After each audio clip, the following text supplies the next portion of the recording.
운전 중 다른 차량과 교통사고를 내고도 차량 정차나 연락처 교환, 경찰 신고 및 보험사 연락과 같은 사고 후 조치를 취하지 않고 현장 도주 뺑소니를 하는 경우가 있습니다. 실제 사건에서 본다면 사망 등 인명피해가 동반된다거나 차량이 대파되는 수준의 사고에서는 가해 운전자가 뺑소니를 하는 경우는 비교적 드뭅니다. 일단 본인 차량도 파손이 심할 뿐더러 주변에 목격자가 있고 사고 정황도 뚜렷하기 때문입니다. 반면 비교적 경미한 수준의 접촉사고나 후방 추돌 사고를 내고도 그대로 차를 몰고 현장을 떠나는 경우는 대단히 많습니다. 사실 운전자 과실로 사고를 냈다면 보험으로 대인 대물 보상을 한 후 그에 합당한 형사처분이나 벌점을 부과받으면 될 것이지만 도주 운전자가 무언가 찔리거나 현장을 피하고 볼 이유가 있기에 뺑소니를 하게 된다고 볼 수 있습니다. 그 이유는 모두가 예상하시다시피 10중 8구 운전자가 음주운전 중에 있었기 때문입니다. 드물게는 마약에 취해 있었다거나 지명수배 중에 있었을 수도 있고 극히 드물게 스치는 수준의 사고여서 사고 발생을 인지하지 못한 경우가 있을 수도 있습니다. 어찌되었든 음주 뺑소니 도주를 한 때에는 결과적으로 경찰 수사 과정에서 모든 정황은 드러나게 됩니다. 수사관은 유사한 사건을 1년에 100여 건 이상 처리하니 뺑소니 운전자들이 조사 과정에서 둘러댈 변명과 진술 패턴을 모두 파악하고 있습니다. 어차피 피의자의 당일 행적에 관한 상세 조사만 해본다면 술을 마시고 운전했다는 정황은 밝혀질 것이며 따라서 고의로 도주했다는 내용도 드러납니다. 피해자는 실제 많이 다쳤다면 당연히 상해 진단서를 발급받아 경찰에 제출할 것이며 비교적 경미하게 충격만 받은 수준이라도 자신의 보험 처리를 위해서든 가해자나 보험사로부터 민형사 합의금을 많이 받을 목적으로라도 진단서를 제출하게 됩니다. 사건마다 차이는 있으나 음주 뺑소니로 적발되어 형사 입건되면 운전면허는 당연히 취소되고 면허 재취득 결격기간 제한도 5년 수준을 적용받게 됩니다. 더하여 당해 피의자는 도로교통법 위반 음주운전죄 및 특가법 위반 도주시상 등 혐의로 기소되어 엄벌을 받게 됩니다. 이때 뺑소니 운전자로서는 물적 피해 외에도 인명피해가 동반된 경우로서 피해자가 있는 경우이니 가능하다면 피해 차량 운전자나 동승자들과 음주 뺑소니 형사 합의를 별도로 진행할 필요가 있습니다. 내가 가입한 보험회사에서는 지급 금액을 차후 별도로 가입자인 나에게 면책금조로 구상하는 것과는 별개로 피해자들과 치료비나 물적 손해 관련 민사합의는 보통 대신 진행해 주게 됩니다. 다만 보험사에서 진행하는 합의는 민사합의에 국한되는 것일 뿐 운전자의 처벌 수위를 감면하는 용도로 필요한 형사합의는 가해자 본인이 직접 진행해야 합니다. 물론 변호인을 선임했다면 피의자의 변호인이 피해자 측과 접촉하여 뺑소니 형사합의를 대리 진행해 줄 것이지만 사선 변호인을 선임하지 않았다면 피해자 측 연락처 확보나 교신, 합의 액수 조율, 합의서 작성과 수령 등은 모두 다 온전히 뺑소니 운전자 본인의 몫입니다.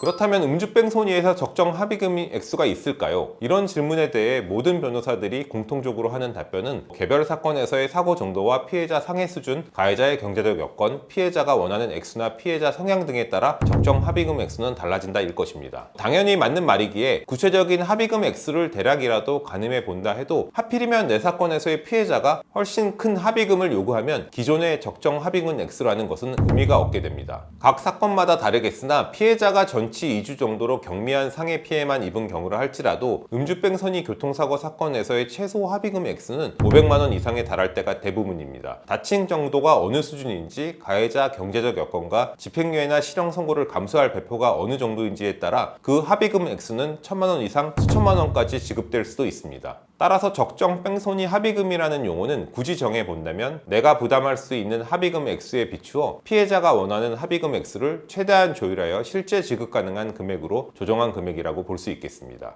뺑소니 합의 잘하는 방법에 관해 알아보겠습니다. 뺑소니 피해자에 대한 사죄와 음주운전 및 도주 사실에 대한 반성과 재범 방지 노력은 당연한 것이니 논외로 한다면 뺑소니 합의 진행에서 가장 중요한 점은 과연 내 사건에서의 처벌 수위가 어느 정도 나올지 명백히 인지하는 것입니다. 음주운전 변호사와 상담해서 피해자와 형사 합의를 하지 않을 경우를 전제로 내 사건에서 실형 가능성이 있는지, 실형 선고 여지는 거의 없고 최대 집행유예 정도의 결과가 나올 수 있는지, 집행유예 또는 고액의 벌금 정도로 무난히 사건 종결이 가능할지 면밀한 검토가 필요합니다. 이후에는 그 예측된 형량 수준을 전제로 내가 부담할 수 있는 합의금 예상과 내가 감수할 수 있는 최대 형량을 비교하는 조치를 취해야 합니다. 피해자 합의를 반드시 진행할 것인지 혹은 최대한 노력하다 거액의 합의금을 요구할 요구하면 합의를 포기하는 전략을 취할 것인지, 애초부터 내 여건이 되지 않으니 합의를 시도하지 않을 것인지 등을 사전에 고려해둬야 하겠습니다. 이런 검토 이후 피해자와 연락을 하게 되면 상대방이 원하는 수준의 액수를 과연 내가 부담할 수 있는지 고민해보면서 내가 감수할 수 있는 형량을 전제로 합의 진행 여부를 선택하면 됩니다. 사전에 알아보지 않고 피해자 측과 교신했다가는 상대 측의 엄포성 발언에 무조건 실형이 나올 것으로 알고 과도한 수준의 합의금을 지급하게 될 수도 있습니다. 내가 처한 상황에 대한 처벌 수위에 대해 미리 인지하고 피해자와 협상한다면 액수 조정 요구에 대한 자신감이 생길 수 있어 시간을 끌면서라도 합의금을 낮추는 베팅을 해볼 수 있습니다. 다만 이 부분은 뺑소니 가해자 입장에서만 내용을 말씀드리는 것으로 사실 도의적으로든 법률적으로든 음주 뺑소니 운전자는 피해자에게 진정성 있는 사죄 의사 전달을 해야 함은 당연하고, 가능하다면 피해자가 원하는 형사 합의금을 지급해 주는 것이 마땅합니다. 가해자 본인이라도 만약 반대 입장으로 뺑소니 피해를 당했을 때 가해 운전자에게 어떻게 요구할지를 역지사지로 생각해 볼 필요가 있습니다. 음주운전 뺑소니 형량과 강경사유에 관해 알아보겠습니다.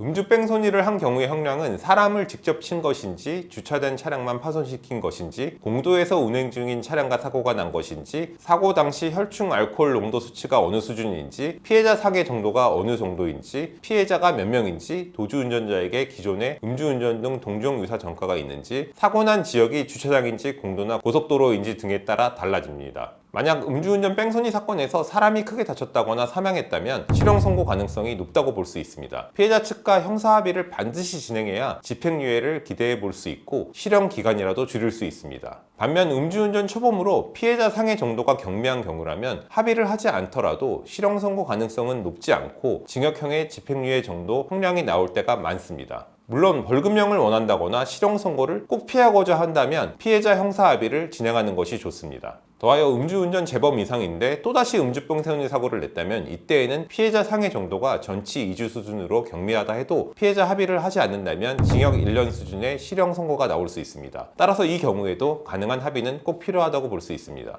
뺑소니를 했다면 바로 해야 할 조치 3가지에 관해 알아보겠습니다. 당연하지만 음주 뺑소니를 했다면 경찰에 자수하는 것이 가장 먼저 해야 할 조치입니다. 어차피 도주 차량 번호가 추적되고 가해 운전자 신원이 드러나는 것은 시간 문제이기도 한데다가 음주운전은 물론이고 뺑소니는 피해자가 있다는 점에서 절대로 용납될 수 없는 행동이기 때문입니다. 만약 도주한 지 얼마 안 되는 시점이라면 사고 현장으로 그 즉시 돌아가 119, 112 신고를 하면서 피해자 보호 조치를 즉각 진행해야 합니다. 두 번째로는 피해자를 상대로 진정성 있는 사과와 보상을 해주는 것입니다. 경찰을 통해 피해자 연락처를 확보하여 사죄 연락을 하는 것은 당연하고, 상대가 거부하지 않는다면 찾아가서라도 혹은 사죄 편지라도 써서 진심이 담긴 용서를 구해야 합니다. 물적 손해나 치료비에 대한 변제는 당연하고, 피해자가 원하는 수준의 합의금을 내 능력이 되는 한 최대한 지급하고 피해 회복을 위해 노력해야 합니다. 마지막으로는 뺑소니 처벌에서 법이 허용하는 선처를 받기 위함은 물론이고, 합의나 사고 후 수습을 전반적으로 진행하고자 한다면 음주운전 변호사를 선임하는 것이 좋습니다.